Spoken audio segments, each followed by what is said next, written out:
Bonsoir et bienvenue dans l'Africa Tonight. Au sommaire de l'actualité, vers la mise en œuvre du PEDEL 145T en République démocratique du Congo. Le gouvernement a exhorté à mettre à la disposition de la Caisse nationale de péréquation les dotations financières devant assurer son fonctionnement. L'appel est lancé par le chef de l'État Félix Tshisekedi.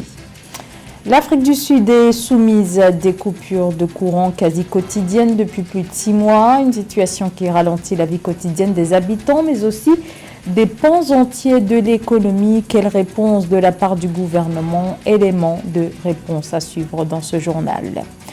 Le Seattle Storm sélectionne la basketteuse camerounaise Dulcie Fakam Mandia 2 qui rejoint ainsi la Ligue américaine professionnelle de basketball féminin. Dans un rapport destiné au Conseil de sécurité, le secrétaire général de l'ONU, Antonio Guterres, exhorte les autorités maliennes de transition à accélérer le processus visant à rendre le pouvoir à des civils élus début 2024, conformément à leurs engagements. Cette demande de l'ONU, qui se dit préoccupée, intervient un mois après l'annonce par le gouvernement malien du report s'inédié du référendum constitutionnel qui devait se tenir le 19 mars dernier. Ce référendum est une étape capitale vers les élections prévues en 2024 censées acter le retour à un ordre constitutionnel. Notons que l'ONU s'inquiète également dans ce rapport de la mise en œuvre de l'accord de paix d'Alger de 2015, actuellement au point mort. Reprise des combats à l'est de la République démocratique du Congo après un calme relatif observé depuis plusieurs semaines. Des combats impliquant le M23 sont survenus ce mercredi matin au nord de Goma, dans la localité de Kibumba. Les affrontements auraient duré près de 2 heures, indique Fataki Sebatuti, président de la société civile du groupement de Kibumba. Quant à la rébellion du M23, son président Bertrand Siomba Bissoua accuse sur Twitter le gouvernement d'avoir attaqué les forces rebelles en violation des résolutions de la communauté d'Afrique de l'Est. Favoriser l'égalité entre les collectivités territoriales sur le plan des ressources, c'est l'objectif affiché par le gouvernement de la République démocratique du Congo. Le pays dispose d'un programme en la matière ainsi que d'une caisse nationale. L'enjeu est crucial car il en va du développement de plus d'une centaine de collectivités territoriales défavorisées et toujours en attente des dotations de l'État. Les précisions de Marie-Raphaël Antolo.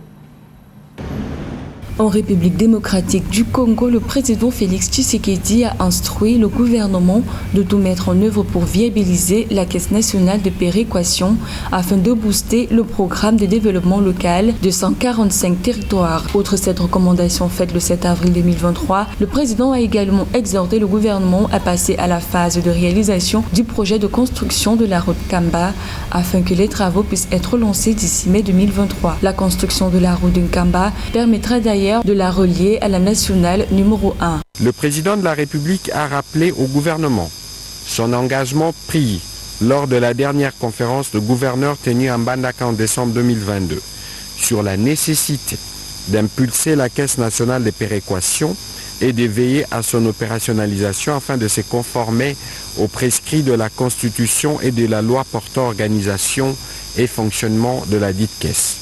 Pour le président Tshisekedi, la viabilisation de la Caisse nationale de péréquation permettra de réduire les inégalités spatiales de développement entre les provinces persistantes pour manque de politique volontariste, à redynamiser les économies locales par la construction d'infrastructures publiques et de transformer les conditions et le cadre de vie des populations vivant dans les zones mal desservies par les infrastructures et les services sociaux de base. Pour l'opposition congolaise, cette mesure est initiée alors que l'élection présidentielle est prévue pour le 20 décembre 2023. Pour le président de la République et dans le strict respect de la Constitution, la Caisse nationale de péréquation devrait sans relâche veiller à réduire les inégalités spatiales persistantes par marque de politique volontariste, à redynamiser les économies locales par la construction d'infrastructures publiques en soutien aux avantages comparatifs naturels du fait de la présence notamment des terres arables, de rivières et des cours d'eau favorables aux activités de pêche,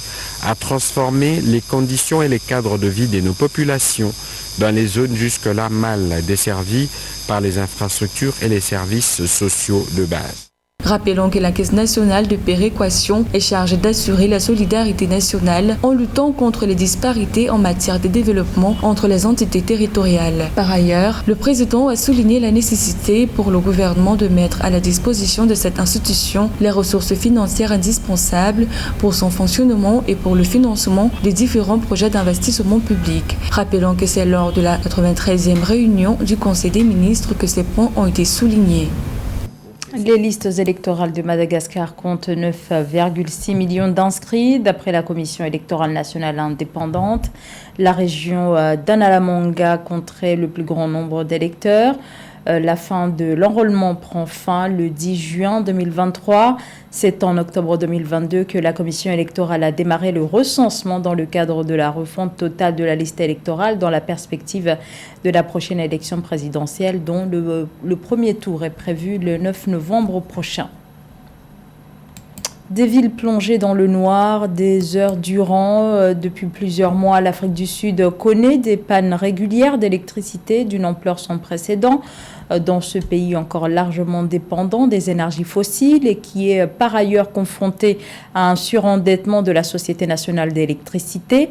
L'ESCOM, qui fournit et distribue 90% de l'électricité et dont le fonctionnement pose problème, car il repose encore aujourd'hui à plus de 80% sur l'exploitation du charbon. Alors face à la crise, quelle réponse de la part du gouvernement? Élément de réponse dans ce sujet de Graziella Chakunte. Goshencho Ramakopa parviendra-t-il à sortir l'Afrique du Sud du noir? L'ancien maire de Pretoria, récemment nommé ministre de l'électricité, est à pied d'œuvre pour tenter de trouver une solution à la crise énergétique inégalée qui frappe la nation arc-en-ciel. Sa stratégie, améliorer les performances des centrales à charbon pour réduire les délestages qui paralysent l'économie. La persistance de niveaux élevés des coupures d'électricité pénalise l'économie sud-africaine et cause des préjudices indicibles aux plus vulnérables, tout en limitant notre capacité à attirer les investissements. C'est en effet un manque d'investissement dans la maintenance des parcs de centrales à charbon qui est à l'origine de la déliquescence de la production et de la distribution de l'électricité en Afrique du Sud. Et à cette obsolescence s'ajoute l'utilisation d'un charbon de mauvaise qualité qui contribue à la détérioration des centrales déjà vétustes. À présent, l'enjeu est de diversifier les sources d'énergie. Je ferai une présentation au Conseil des ministres qui prendra une décision à la fin du mois sur la manière de résoudre la crise de l'électricité. Une des propositions est de mettre à ESCOM d'acheter directement auprès des fabricants d'équipements d'origine plutôt qu'auprès d'intermédiaires. Pour l'heure, l'urgence pour la compagnie nationale d'électricité ESCOM est de combler l'écart entre l'offre et la demande, évaluée à environ 66 000 MW.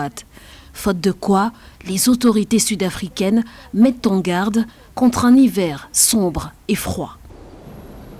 Au Somaliland, à Las Anod, des affrontements opposent depuis plusieurs semaines l'armée régulière à des forces séparatistes. Les combats ont fait depuis début février au moins 210 morts dans cette ville du Somaliland, État sécessionniste qui s'est séparé de la Somalie en 1991. Alors suite aux violents affrontements, au moins 90 000 personnes ont quitté le territoire pour rejoindre les régions voisines, mais aussi le pays voisin, l'Éthiopie, où se pose la question de leur prise en charge. Corinne Kamdem. En Éthiopie, la relocalisation depuis les zones frontalières des réfugiés somaliens nouvellement arrivés fuyant les affrontements dans la ville somalienne de Las Anod a commencé. Au cours des 3 derniers jours, le service éthiopien des réfugiés et des rapatriés RRS, avec le soutien de l'Agence des Nations Unies pour les réfugiés, l'HCR, ont organisé leur transfert vers un nouveau site, celui de Bok, située dans le district de Mirkan, à environ 50 km de la frontière entre l'Éthiopie et la Somalie. La relocalisation des réfugiés nouvellement arrivés en Éthiopie qui ont fui les affrontements dans la ville somalienne de Lascanod a commencé avec 1036 personnes les plus vulnérables transférées des zones frontalières vers une nouvelle installation au cours des 3 derniers jours. Nous procédons à la relocalisation parce que les zones où les réfugiés s'installaient à leur arrivée ont commencé à être surpeuplées, ce qui a accru les risques d'insécurité. Le gouvernement éthiopien a généreusement alloué 400 hectares où les réfugiés somaliens peuvent s'installer et accéder aux services existants tels que la santé, l'eau et l'éducation. De son côté, le HCR continue d'inciter les autorités et les dirigeants locaux à évaluer les lacunes dans les services de base afin que l'aide profite à la fois aux réfugiés et aux Éthiopiens. Par ailleurs, au mois de mars, le HCR, en collaboration avec des partenaires humanitaires, a lancé un plan interagence d'intervention d'urgence pour les réfugiés de 116 millions de dollars pour une réponse immédiate aux besoins critiques auxquels sont confrontés les réfugiés et les communautés d'accueil dans cette région. Depuis le début des affrontements à la mi-février, des milliers de personnes sont arrivées dans la région somalienne d'Éthiopie en quête de sécurité. La semaine dernière, 91 000 personnes avaient été enregistrées par les autorités éthiopiennes avec le soutien du HCR. Les réfugiés continuent d'arriver, fuyant la violence en cours dans leur pays d'origine. La plupart sont des femmes, des enfants et des personnes âgées.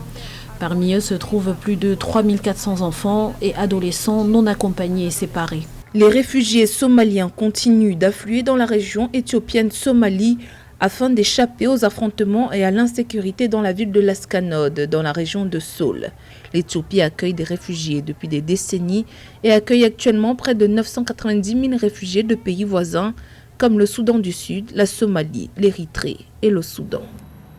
Nouveau bilan provisoire en Guinée équatoriale du virus de Marburg qui sévit depuis près de 3 mois dans le pays.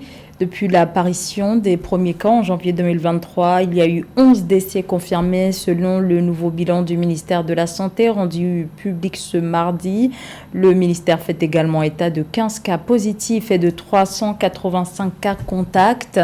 Les premiers cas recensés de ce virus à fièvre hémorragique proche d'Ebola ont été repérés dans la province de Kientem, à l'est de la Guinée équatoriale. Sachez que de son côté, l'OMS, l'Organisation mondiale de la santé, craint que l'épidémie n'ait fait plus de victimes et estime le risque épidémiologique très élevé au niveau national et modéré au niveau régional.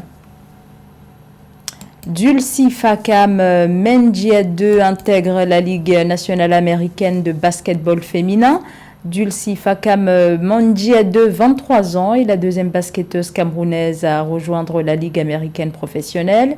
Une consécration pour la native de Nkosamba qui vient d'être sélectionnée par le Seattle Storm. Nathalie Mauve. La première Camerounaise draftée en division féminine WNBA de la National Basketball Association NBA américaine se nomme Dulcie Fakam Mengia 2. Le 10 avril 2023, l'internationale camerounaise de 24 ans a été sélectionnée par Seattle Storm, la franchise de la WNBA. Cette annonce intervient alors que le Cameroun prépare sa participation à l'Afrobasket féminin prévue du 28 juillet au 6 août 2023. Être partie intégrante de la compétition la plus relevée de basketball au monde entier, forcément ça a de la plus-value. Et lorsqu'on est sur la trajectoire de Dulcie Fakam, qui est sur une pente croissante depuis environ 3 à 4 ans, forcément ça ne peut qu'être tout bénef pour l'équipe du Cameroun. Dulcie Fakam Mengia 2 est présentée comme la figure de proue de l'impact de l'Afrique sur le basketball universitaire américain. Elle a terminé la saison dernière comme co-meilleure joueuse du championnat national universitaire féminin et figure dans l'équipe avec les Memphis Tigers grâce à des statistiques impressionnantes. La basketteuse camerounaise a enregistré 16,5 points et 12,3 rebonds en moyenne par match pour un taux de réussite au tir estimé à 58%. La position qu'elle occupe aujourd'hui au sein du basketball camerounais en termes de valeur, elle va forcément nous être d'une importance capitale. Quand on parle de la WNBA, c'est quand même le sommet du sommet, la crème de la crème, ce qui se fait de mieux en termes de basketball sur le plan mondial. Et donc pour une joueuse qui va être amenée à évoluer dans cette ligue-là, être confrontée à un certain type d'adversité au quotidien, être confrontée à un certain type d'adversaire régulièrement, forcément ça va accroître son niveau, ça va accroître son expérience, et tous ces éléments-là sont bien sûr des facteurs qu'elle pourra mettre au compte du Cameroun. La basketteuse internationale Dulcie Fankam Mendia 2 est médaillée de bronze avec les Lions indomptables du basketball à l'Afrobasket 2021. L'ancienne Most Valuable Player saison 2018 de la Ligue régionale de basketball du Centre est la deuxième Camerounaise à intégrer la Ligue américaine professionnelle de basketball féminin après Alvin Mendeng en 2008. C'est la fin de ce journal. Merci de votre fidélité. L'information continue sur Africa 24.